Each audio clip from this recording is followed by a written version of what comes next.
नमस्कार मित्रांनो, स्वागत आहे आपल्या चॅनलवरती. आज आपण बघणार आहोत डॉक्टर बाबासाहेब आंबेडकर यांच्यावर सुंदर असा एक निबंध. चला तर मग सुरुवात करूया. डॉक्टर बाबासाहेब आंबेडकर हे एक थोर समाजसुधारक होते. त्यांचा जन्म 14 एप्रिल 1891 रोजी मध्य प्रदेशातील महू या गावी झाला.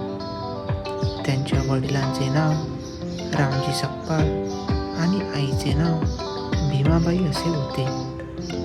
भारतीय संविधानाचे पहिले शिल्पकार हे डॉक्टर बाबासाहेब आंबेडकर होते. त्यांनी दीनदलितांच्या हक्कांसाठी सर्वांशी आयुष्यभर संघर्ष केला. त्यांचा हा लढा, ही चळवळ सामान्य जनतेसाठी कायमच उपयुक्त ठरत होती. अस्पृश्यतेविरुद्ध लढा देऊन सामाजिक कार्य त्यांनी घडून आणले होते.